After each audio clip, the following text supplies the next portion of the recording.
Hello and welcome to my review of Safe House, starring Denzel Washington and Ryan Reynolds.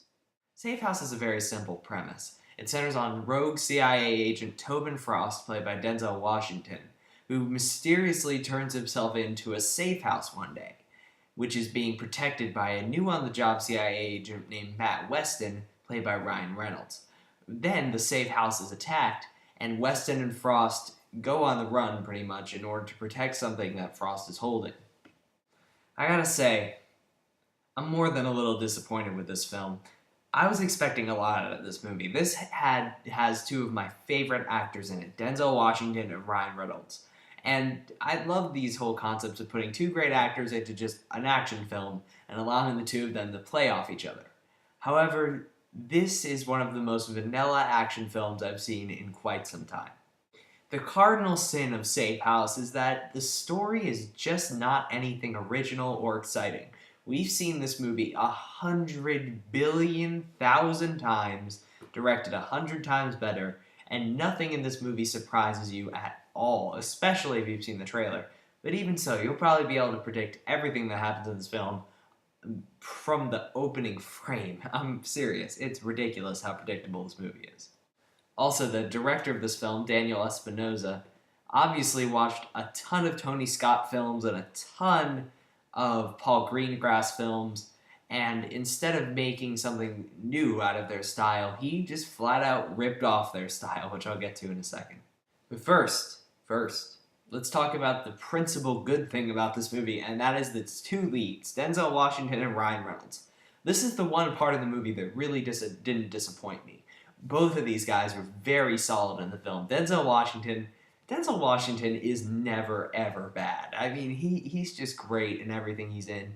He always exudes so much personality in every role. And in this one, he's great as this just manipulative guy because his whole premise behind his character is that he's kind of like this manipulative guy who has a reputation for turning people against the things that they're loyal to. And Denzel Washington just has this great snake-like quality in this character, and he's great. And also, Ryan Reynolds is solid and proves that he can play a character who doesn't always have a clever wisecrack for everything once again. I really love Ryan Reynolds, I just wish that he would be in better movies from time to time. And honestly, the most enjoyable parts in this movie is just when it's Denzel Washington and Ryan Reynolds in a room talking. Because the two of them playing off one another, there's some good stuff there, and I wish that these two had been cast in a better movie, because I believe there is potential with this duo. And then we have the action, which is mixed. There's some good stuff here and some pretty bad stuff as well. None of the action sequences are really particularly exciting. They take a great influence from, like I said, from Tony Scott and Paul Greengrass, especially with the excessive use of quick cuts and shaky cam, and I find that you can typically only use one or the other, and this guy commits the cardinal sin and uses both of them, and makes plenty of his action scenes pretty hard to watch. Not to mention they're pretty generic. We have your standard car chase through the daytime crowded streets, your standard fisticuffs, your standard nighttime chase, and a couple of them are good, including a fairly spectacular nighttime chase through a shanty town, and also a pretty awesome fist fight involving Ryan Reynolds and a piece of glass.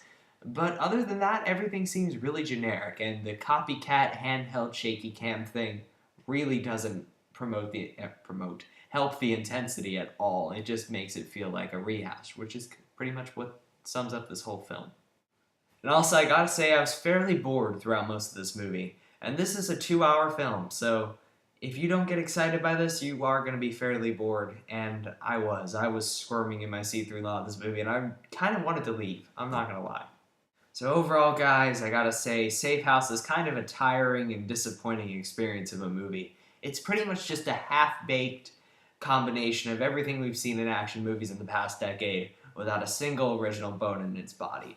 Sure, it's well acted, its two leads are incredibly solid, but you can see them do that anywhere, and this is not the movie to watch either of them really shine. I'm going to give Safe House 2 stars out of 4. It's simply too boring and too unoriginal to get a rating higher than that.